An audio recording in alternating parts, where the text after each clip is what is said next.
Hello. അപ്പോൾ April 5 അതിൻ്റെ കുഞ്ഞിയുടെ 7 വയസ്സിൻ്റെ ബർത്ത്ഡേ ആയിരുന്നു കേട്ടോ. അങ്ങനെ ഞാൻ അമ്മയായിട്ട് 7ാമത്തെ വർഷം ആയിരിക്കുകയാണ്. അപ്പോൾ കുഞ്ഞിക്ക് അവളുടെ അമ്മാമ്മ കൊടുത്ത ഗിഫ്റ്റായിരുന്നു കേട്ടോ ഈ സൈക്കിള്. അപ്പോൾ രാവിലെ അവൾ നമ്മുടെ കൂടെ ഇല്ലായിരുന്നു. അപ്പോൾ രാവിലെ പോയിട്ട് അവളെ വിളിച്ചിട്ട് വന്ന് സൈക്കിളൊക്കെ കൊടുത്തു. അപ്പോൾ ഒന്ന് ചവിട്ടിയൊക്കെ നോക്കുക കേട്ടോ. ആദ്യമായിട്ടാണ് സൈക്കിൾ കിട്ടുന്നത്. പിന്നെ ഇതായിരുന്നു കേട്ടോ നമ്മുടെ കേക്ക് എന്ന് പറയുന്നത്. പിന്നെ അവൾ ഇട്ടിരുന്ന ഉടുപ്പ് അവൾക്ക് ഗിഫ്റ്റ് കിട്ടിയതാട്ടോ അവിടെ ചിറ്റ വാങ്ങിച്ചു കൊടുത്തത്. പിന്നെ നമ്മൾ വേറൊരു ഉടുപ്പൊക്കെ ഇട്ടിട്ട് നമ്മൾ കേക്ക് കട്ട് ചെയ്ത് കേട്ടോ. ഒരുപാട് ആൾക്കാരൊന്നും ഇല്ലായിരുന്നു. ഞാനും കുഞ്ഞിയും അവളുടെ ചിറ്റന്മാരും പപ്പയും ഇത്രയും പേര് മാത്രമേ ഉണ്ടായിരുന്നുള്ളൂ കേട്ടോ.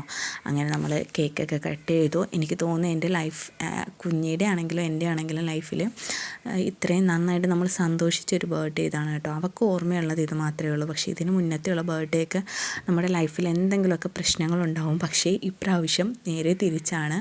ബർത്ത്ഡേ ഒക്കെ കഴിഞ്ഞതിന് ശേഷം കേട്ടോ നമ്മുടെ ലൈഫിൽ പ്രശ്നങ്ങളുടെ ഒരു ഘോഷയാത്ര തന്നെ ഉണ്ടായിരുന്നത്. എന്തായാലും നമുക്ക് ഓർത്ത് വെക്കാൻ വേണ്ടിയിട്ട് കുറച്ച് മെമ്മറീസൊക്കെ കിട്ടി കേട്ടോ. ഈ ഒരു പെസഹ വ്യാഴാഴ്ചയും ദുഃഖവെള്ളിയും എൻ്റെ കുഞ്ഞിൻ്റെ ബർത്ത്ഡേയും ഈസ്റ്ററും ഒക്കെ എനിക്ക് അല്ലെങ്കിൽ എൻ്റെ കുഞ്ഞിക്ക് മനസ്സിൽ ഓർത്ത് വെക്കാൻ പറ്റിയിട്ടുള്ള കുറച്ച് നല്ല മെമ്മറീസ് കിട്ടിയിട്ടുണ്ടായിരുന്നു കേട്ടോ. എന്തായാലും വലിയ രീതിയിലല്ലെങ്കിൽ നമ്മൾ മനസ്സറിഞ്ഞ് സന്തോഷിച്ച് ആഘോഷിച്ച ഒരു ബർത്ത്ഡേ ആയിരുന്നു കേട്ടോ ഇത്. അങ്ങനെ കേക്കൊക്കെ കട്ട് ചെയ്ത് കഴിഞ്ഞിട്ട് അവൾ ജസ്റ്റ് ഒന്ന് സൈക്കിൾ ചവിട്ടി നോക്കുകയാണ്.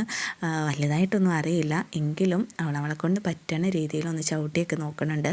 പിന്നെ മണലും കൂടിയൊക്കെ ആയതുകൊണ്ട് അത്ര പെട്ടെന്ന് പറ്റുന്നുണ്ടായിരുന്നില്ല. ചില സ്ഥലത്ത് താന്നൊക്കെ പോകുമായിരുന്നു കേട്ടോ. അപ്പോൾ ഇത്രയേ ഉള്ളൂ ഇന്നത്തെ video. Tata, bye bye, see U.